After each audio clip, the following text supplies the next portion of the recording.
피어나는 낙엽을 보면서 다가올 봄을 기다리듯이 지금 현재 여러분들의 투자 습관을 한번 정리해보면서 또 희망을 한번 찾아보시기 바랍니다. 주식 닥터스 시간입니다.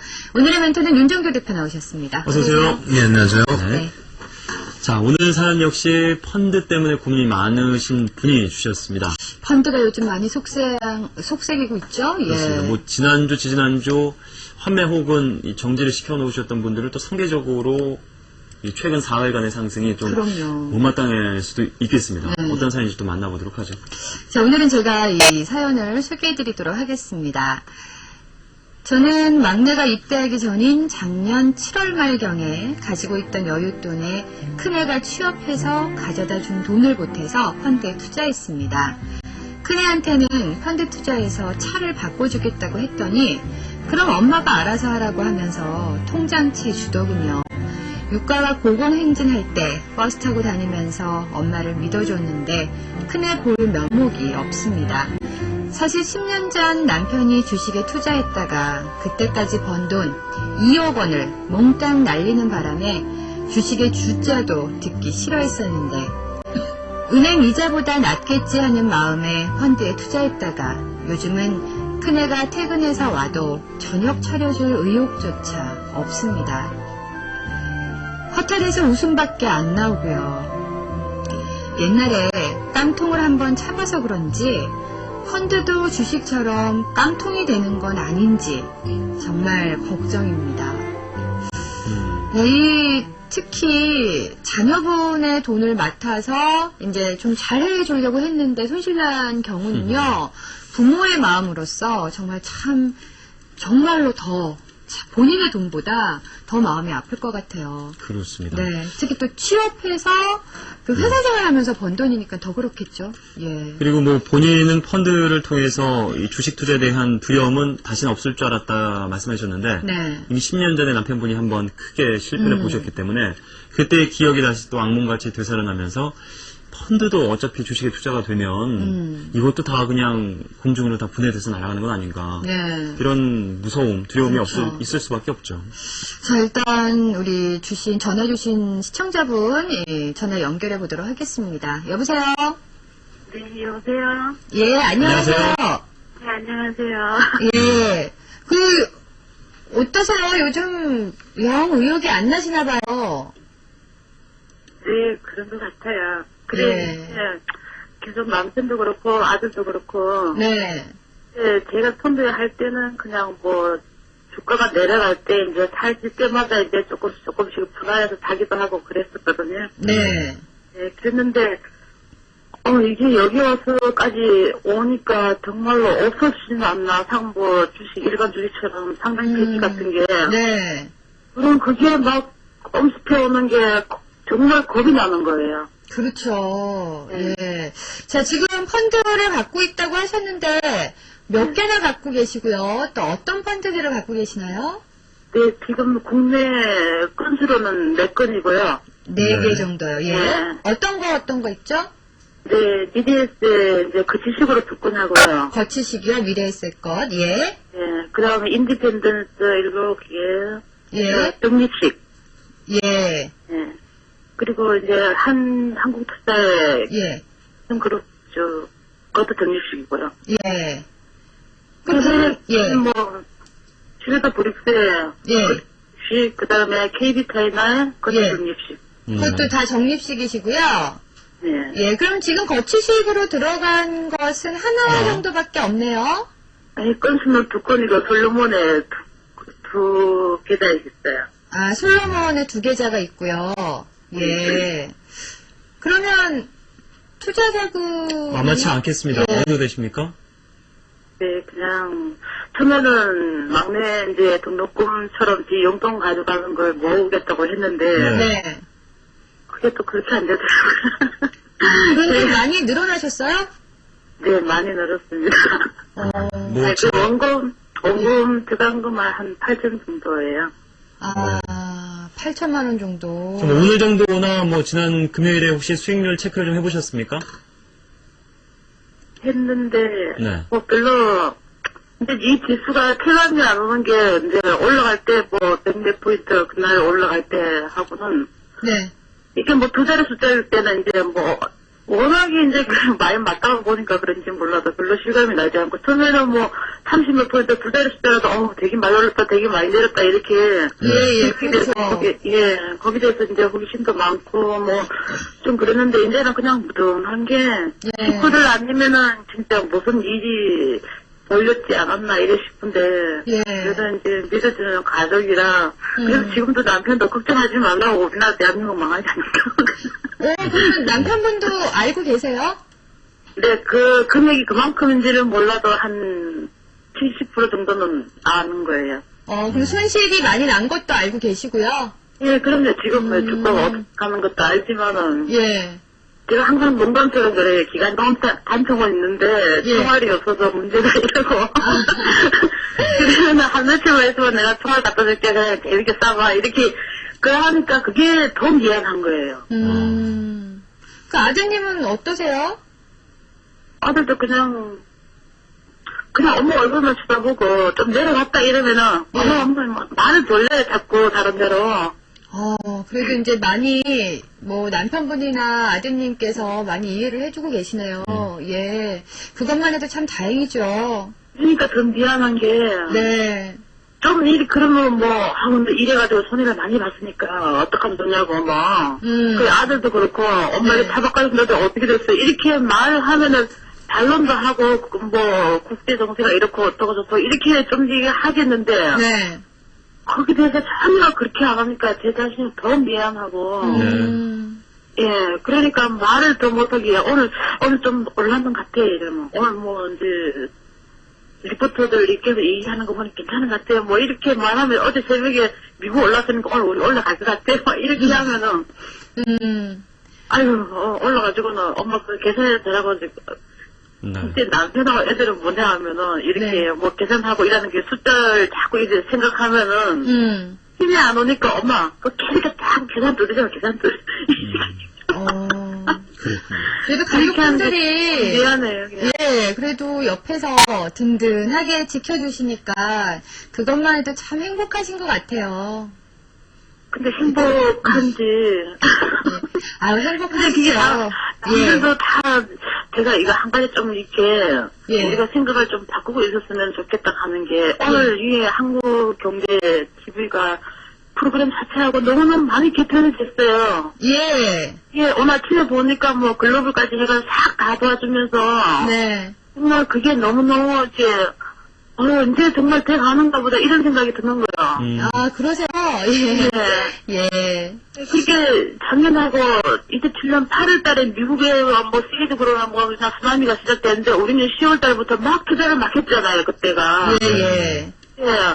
정말 그걸 펀드 매니저들이나 이렇게 나오시는 분들이 좀 그런 걸 조금 기점을 해준다든지 세계시장이 이렇게 돌아간다 저렇게 돌아간다고 예. 멀리 보고 투자하는 사람한테 투자하는 사람 말고요. 네네. 투자하는 사람들한테 하면은 네. 일반인들은 은행 가서 펀드 투자 가입하잖아요. 솔직한 걸로 증권회사 가서 펀드 하는 사람들 개중에 말란지 모르지만은 예. 예, 어느 그렇죠. 예. 가서 조금 하다 보면은 조금보다 낫다 이리 싶어 조금 욕심을 부른 게 그렇게 된 것 같아요. 예. 자, 이 손실률이 조금씩 지금 완화가 되고 있으니까요. 가족들과 함께 힘을 좀 내시면 될 것 같고, 자, 끝으로 가장 궁금한 점 하나 물어봐 주시죠. 네. 되게 글로벌 펀드나 우리 한국 거는 눈에 보이니까. 네. 눈에 보이니까 거기 투자하는 기업체가 이제 어떻게든 죽든 뭐든 간에 일단 눈에 보이니까 대치가 빨리 될 수 있는데 네. 예, 러시아보다 브릭스 펀드나 차이나나 베트남이나 이런 거 있지 않습니까? 그렇게 하다가 그때도 그 회사가 정말로 일본 브로더스 같은 그런 경제 주체들이 막 넘어지는데 네네. 예, 주식 투자에서 운영회사가 그 계좌가 그냥 이게 깜짝이다 하면서 없어진다든지 예. 경우는 있는지 그게 정말 궁금해요. 예, 알겠습니다. 자, 전화 주셔서 감사드리고요. 그리고 옆에서 이렇게 든든하게 지켜주고 이해해주는 가족이 있다는 거 너무너무 행복하다고 생각하시고요. 예, 그리고 기운 내시고요. 예, 알겠습니다. 감사합니다. 감사합니다. 입니다. 예, 한길경제TV 너무너무 많이 변해갖고 오늘 정말 너무 반가웠습니다. 아, 예, 고맙습니다. 감사합니다. 네. 좋은 방송하도록 노력하겠습니다. 자, 이 뭐 펀드 상담이라고 하기에는 뭐 할 정도로 주식 상담하는 것 같아요. 왜냐하면 펀드라는 것이 하루하루 주식시장 들여다보고 매매하고 걱정하고 이런 거를 솔직히 덜자. 그렇죠. 주식에 좀 간접적으로 마음 편하게 좀 길게. 근데 매일매일 뭐 시장 상황 때문에 마음 졸이시고 그러니까요. 주가가 떨어지면 떨어진다.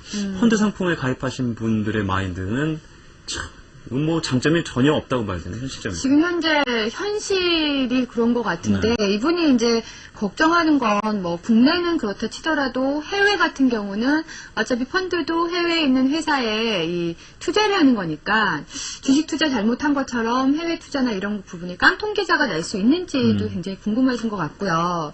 또 2, 3년 정도 기다려서 제자리로 돌아갈 수 있다면 기다릴 수 있다고 말씀을 하셨거든요. 그것이 가능한지도 궁금하다고 하시네요. 일단 펀드 자체를 환매를 안 하시게 될 경우에는 네. 일단 펀드라는 게 그렇습니다. 그 계속해서 주식 비중을 일단 채워놔야 되는 범위거든요. 네. 다시 얘기한다면은 지금 어찌됐건 그 돈을 그 입금을 하시고 펀드에 가입하셨다는 거는 주식을 사달라는 내용이 되거든요. 그렇죠. 예. 판매를 하셔야 매도를 하고 이제 정리를 하는 기준이 되고요. 네. 그렇기 때문에 만약 기관들의 이제 로스컷 물량이 쏟아져서 네. 로스컷을 한 이후에도 환매가 없다라면은 계속적으로 이제 재편입에 들어갑니다. 만약에 그것이 이제 대사하락기에 접어들게 되면은 손실률이 뭐 지금보다 더 확대될 가능성도 있겠죠. 그래서 이제 그 부분은 말 그대로 파생 상품처럼 뭐 빵원 제로까지 그 형성되지는 않겠습니다만 네. 손실률은 뭐 어마어마하게 확대될 수는 있다 이렇게 말씀드리겠고요. 예. 두 번째로 2, 3년 후의 흐름이 그러니까 지금 작년 7월경에 만약에 그 접근을 하셨다면은 사실상 작년 10월이나 11월 달 고점이랑 거의 뭐 같은 수준이에요. 네. 그렇기 때문에 그 구간까지 다시 되돌려지는 게 과연 2, 3년 만에 가능할 것인지 또 그 부분도 예를 든다면 뭐 한국전력 같은 경우가 이제 80년대 후반에 시가총액이 1위였습니다. 그때 당시에. 네. 그 뭐 10조 이상의 종목이 한국전력 하나뿐이 없었고요. IT 거품 났을 때는 뭐 SK텔레콤 같은 경우가 아, 그렇죠. 500만 원 이상의 형성이 돼 있고 네. F분을 하고 50만 원 형성돼 있어야 되는데 역시 지금 뭐 20만 원 전후에서 움직이고 있거든요. 네. 그래서 2, 3년을 가져가신다고 해서 그것이 2007년도 뭐 그 당시에 원금이 회복된다라는 보장은 일단 없습니다. 그렇기 때문에 그 부분에 대해서는 무조건적으로 장기 투자라든가 이 기준은 조금 지금 지수 때서는 좀 무모하지 않나. 다시 얘기한다면 국내 증시의 역대적인 뭐 대략적인 평균 지수 기준 잡을 때 700포인트 전후 기준일 때 만약에 지금 지수가 그 정도 기준이고 700포인트에서 편입을 해서 장기적으로 가져가신다면은 어느 정도 이해를 할 수 있겠습니다만 지금 1100포인트대를 넘어서서 이 위에서 공방을 벌이는 거는 어찌됐건 간에 뭐 2005년 이후의 흐름이거든요. 네. 그렇기 때문에 이 2005년 이후의 흐름이 연간 연봉의 기준에 있어서 오버슈팅이었냐 아니었냐는 조금 더 시간이 지나봐야 됩니다. 그래서 장기 투자 여부도 지금으로서는 좀 불투명하다 이렇게 말씀드리겠습니다. 네. 자, 그렇다면 지금 갖고 계신 이 적립식 펀드 그리고 거치식 펀드 뭐 다는 좀 어렵겠습니다만 몇 가지 좀 분석을 해주실까요, 이 자리에서? 네, 한 세 가지 정도 준비를 해봤는데요. 네. 일단 중요한 부분은 차이나 쪽에 이제 두 개가 있으신 걸로 제가 알고 있고요. 네. 그리고 브릭스 하나 또 있으시고. 아이고. 그래가지고 그나마 이제 일단은 직접 투자를 안 하시고 간접 투자를 하셨기 때문에 손실이 제가 판단할 때는 좀 제한적이지 않았느냐라는 생각이 들어요. 예. 오히려 주식을 전혀 모르시는 상태에서 내돈 매매하시게 되면 손실이 오히려 더 확대되거든요. 그리고 적립식이기 때문에 오히려 더 낯설 수도 있겠네요. 그렇죠. 근데 이제 그 10월 달에 급락이 더 강한 급락이 표출됐기 때문에 네. 지금의 지수 자체 뭐 1100포인트라고 한다면은 역시 뭐 9월 달에 형성될 수 있는 범위가 아니라 10월 달 범위의 지수거든요. 네. 그래서 그 앞전에 계속 뭐 적립식으로 들어오셨던 범위는 어찌됐건 간에 다 손실률.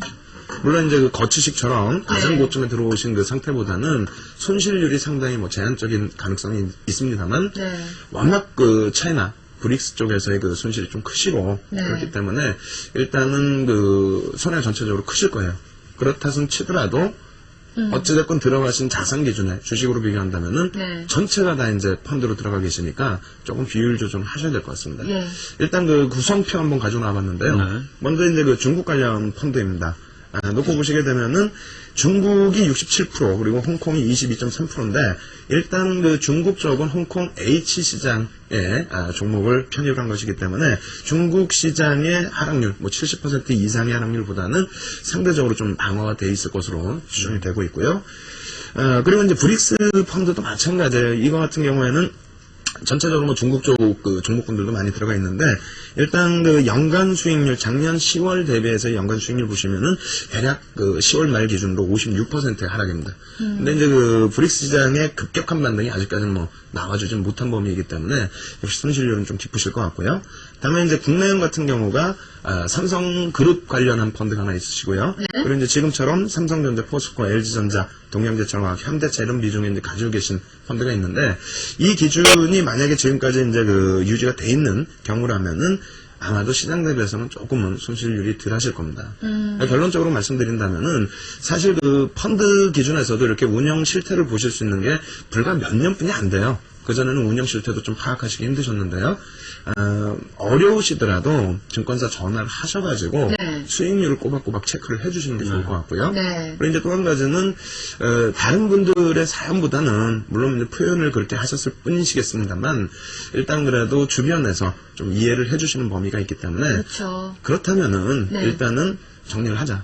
일단 정리를 하는 기준을 잡아드리는데 예. 특히 이제 그 해외 시장에 환해지가 돼 있다면 또 문제가 있겠습니다만 네. 일단은 환해지를 이제 선택 사항이거든요. 네. 해지가 안 돼 있는 상태에서 이제 그 투자한 해외 펀드라면은 지금 환율 효과가 있어서 예. 일정 부분은 또 손실을 만회하실 수가 있습니다. 그래서 제가 판단하는 범위에서는 네. 뭐 굳이 브릭스 시장이나 뭐 중국 펀드 가져가시는 것보다는 좀 정리하셔서 현금으로 가지고 계시고 그다음에 이제 국내형 같은 예. 경우에도 비중을 제가 정확히 모르겠어요. 해외 펀드하고 비중을. 네. 국내에서도 좀 줄이시고요. 아. 그렇게 하셔서 진짜 2, 3년 장기로 가지고 가신다라는 마인드 기준은 전체 자산 대비해서 지금 기준이라면 뭐 30% 정도만 남기시고 네. 다 정리하신 이후에 말 그대로 시장이 2005년, 2007년처럼 뭘 사도 다 오를 수 있는 장세. 네. 다시 표현한다면은 유동성이 넘치는 장세. 네. 그러니까 뭐 한 달에 5조에서 15조 정도씩 막 펀드의 자금이 그냥 막 몰려지는 그 분위기를 정책적으로 또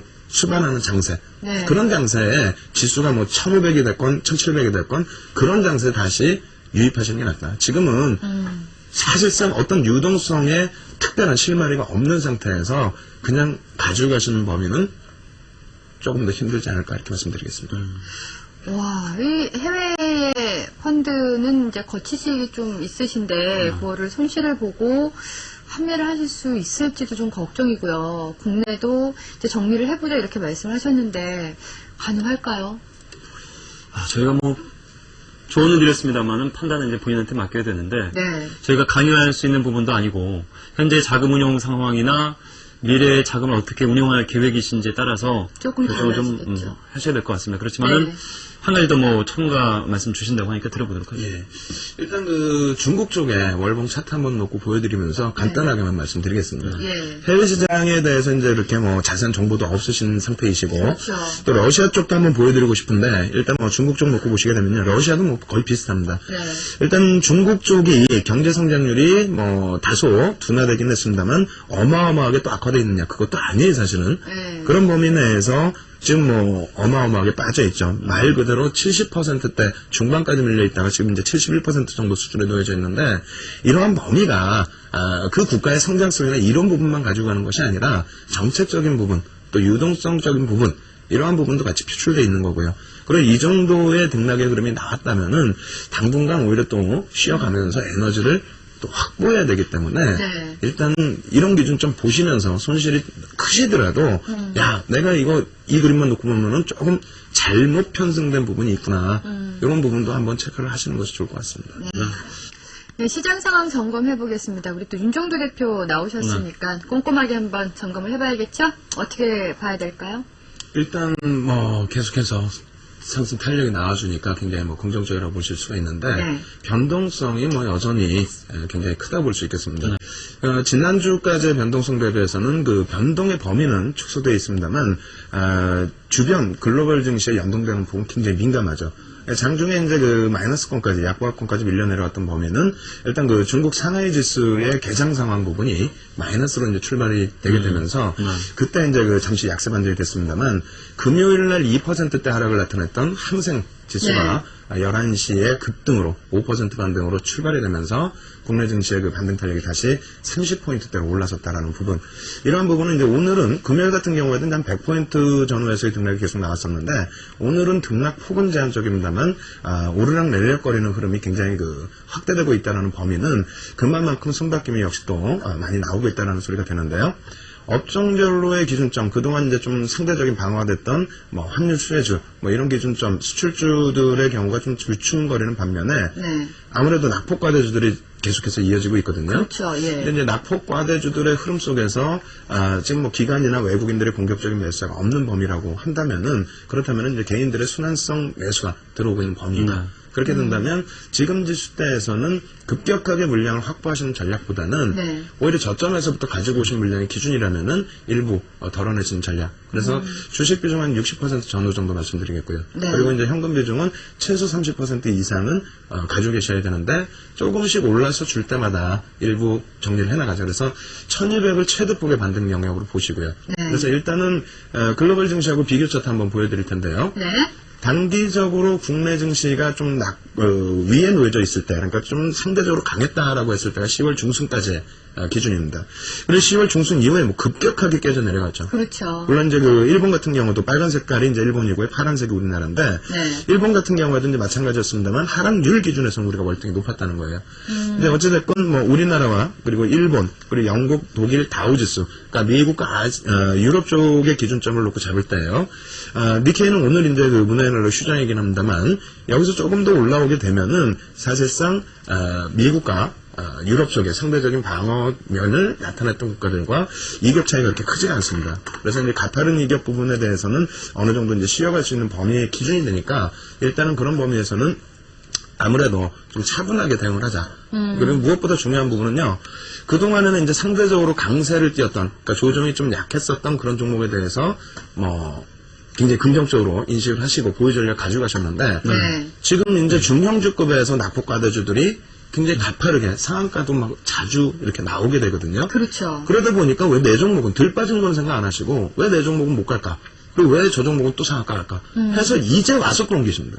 근데 그거는 절대 하지 마시고요. 예를 들면 뭐 삼성전자가 지금 눌려 있더라도 빠진 게 없잖아요.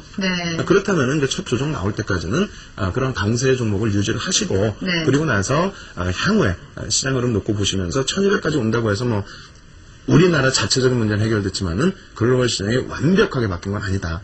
그렇기 때문에 일단 좀 차분한 마음으로 대응을 하자 이렇게 말씀드리겠습니다.